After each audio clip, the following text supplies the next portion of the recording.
죄에서 벗어나는 방법. 로마서 6장 6절에서 14절 말씀.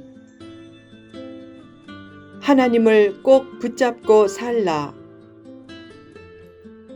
어느 날 한 목사가 신방을 가서 죄에 대한 설교를 했다. 사람은 모두 죄인이기에 죄에 관한 설교를 하면 마치 자기 들으라고 설교하는 것 같다. 그러자 신방받던 교인이 예배 중에 계속 기분 나쁜 표정을 하다가 예배가 끝나자마자 나도 알아요 하더니 그때부터 교회를 나오지 않았다. 복된 모습이 아니다. 자존심을 죽일 줄 알아야 은혜를 더 깨닫게 되고 더 받게 된다. 남은 다 틀리고 자기는 다 옳은 줄 알면 십자가의 의미를 깨닫지 못하고 참된 은혜도 체험하지 못한다. 십자가의 의미를 모르면 주님과 온전히 연합할 수 없다. 죄와의 결별을 결단해도 완전히 결별할 수는 없지만 그래도 그런 결단을 하고 옛사람을 죽여야 새 생명도 얻고 참된 평안도 얻는다. 늘 주님을 붙들고 살되 복을 받으려고 너무 서두르지 말라. 헌신의 진가가 드러나고 축복의 열매가 맺히려면 시간이 필요하다. 아무리 어려워도 저는 계속 믿을 겁니다. 라고 고백하며 하나님의 뜻 안에서 최선을 다할 때 하나님은 생각을 초월한 신비한 축복을 내려주실 것이다. 하나님을 꼭 붙잡으면 하나님께 꼭 붙잡힌다. 어떤 상황에서도 하나님을 꼭 붙잡고 살려는 결단과 각오와 실천을 통해 부활의 은혜를 체험할 때 세상 죄를 넉넉하게 이길 수 있다. 죄에서 벗어나는 방법. 옛사람을 예수님과 함께 십자가에 못 박히게 한 것은 죄의 몸이 죽어 다시는 죄에게 종노릇하지 않기 위해서다. 사도 바울이 예수님을 믿음으로 의롭게 되었다 라고 한 것은 죄를 편하게 지어도 된다 라는 말이 아니다. 죄를 힘써 극복하려고 하라. 죄는 모든 축복을 앗아간다. 태초에 아담과 하와의 죄로 어떤 결과가 생겼는가? 첫째, 하나님과의 관계가 끊겼다. 사람은 하나님의 형상대로 창조되었다. 하나님과 외모가 닮았다는 말이 아니라 하나님의 속성을 가졌다는 말이기에 하나님과의 소통이 가능했다. 그러나 죄로 그 소통이 끊겼다. 죽음이란 육신의 죽음 이전에 하나님과의 관계가 끊기는 것이다.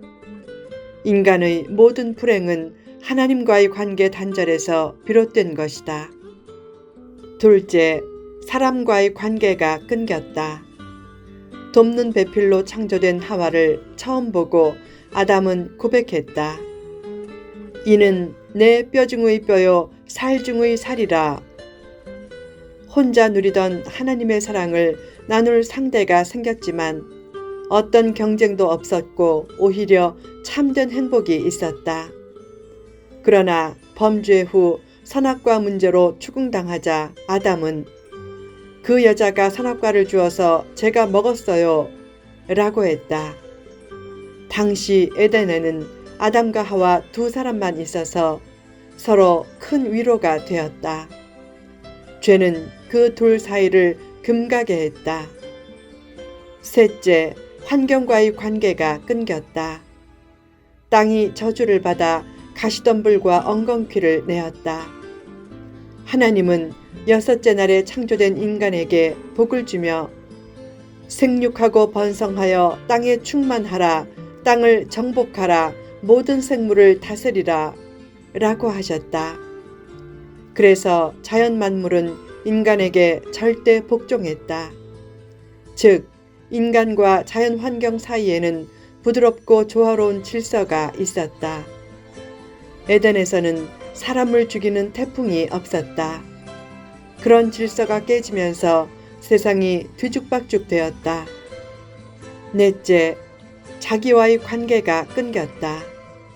죄로 인해 수치가 생겨나면서 옷을 찾게 되었다. 또한 죄로 인해서 질투, 분노, 두려움과 같은 수많은 정신적인 문제들과 내적인 갈등들이 생겨났다. 그런 문제들은 영적인 자신과 육적인 자신이 끊김으로 생긴 결과들이다. 죄는 자기와의 관계마저 끊어지게 했다. 얼마나 죄가 치명적인 것인가? 어떻게 죄의 굴레를 벗는가? 하나님께서 길을 열어주셔야 한다. 실제로 하나님께서 길을 열어주시고 회복의 기회를 주셨다. 사람은 죄의 주범이 아니기 때문이다. 주범인 사탄에게는 회복의 기회가 없지만 종범인 사람에게는 회복의 기회가 주어졌다. 그 기회가 예수님의 십자가의 대속을 통한 기회였다. 그래서 누구든지 예수님을 영접하면 의롭다 하심을 얻고 하나님과의 관계가 회복되게 하셨다. 그처럼 죄의 문제를 해결하기 위한 큰 대가가 있었는데 다시 상습적인 죄에 빠지면 안 된다. 죄에서 벗어나려면 어떻게 해야 하는가?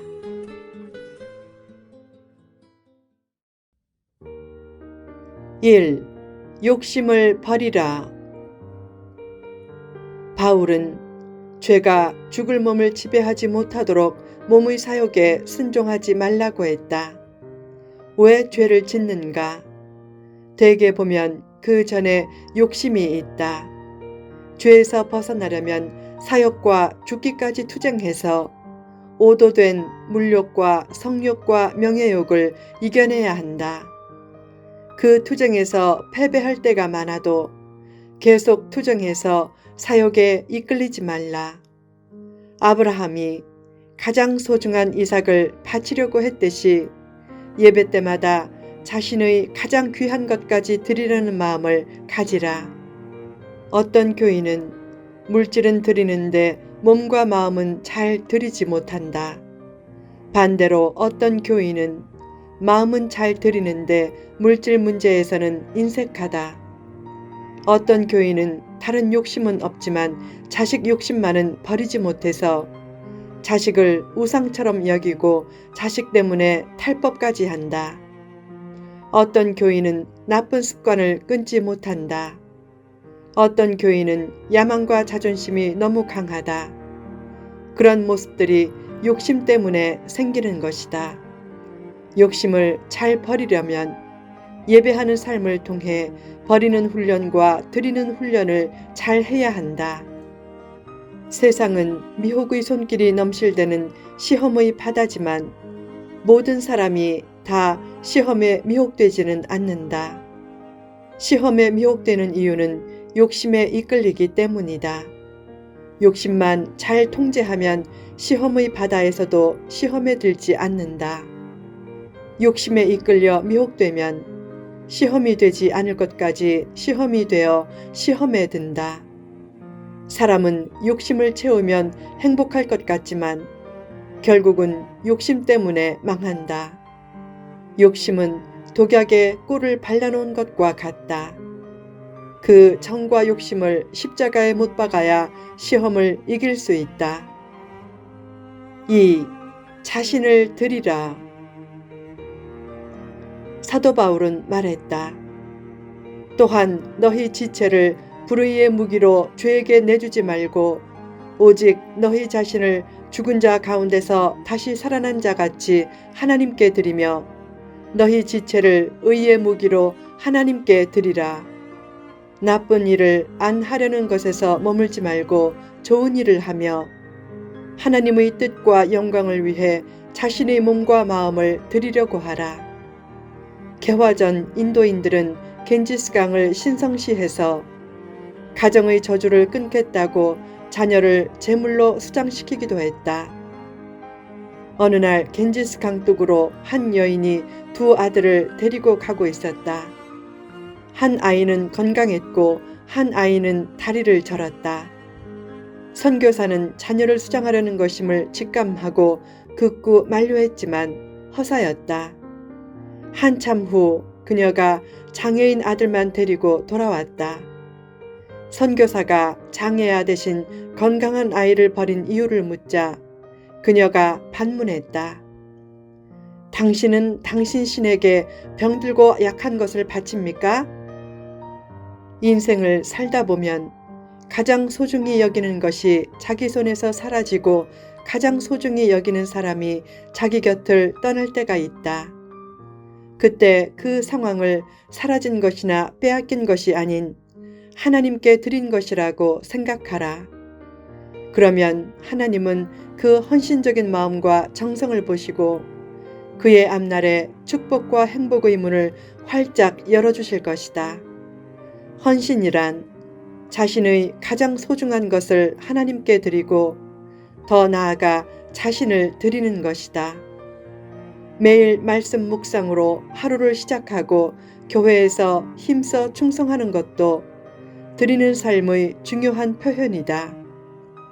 그처럼 하나님의 뜻에 적극적으로 순종해 자기를 드리면 죄의 유혹에 빠질 확률도 크게 낮아진다.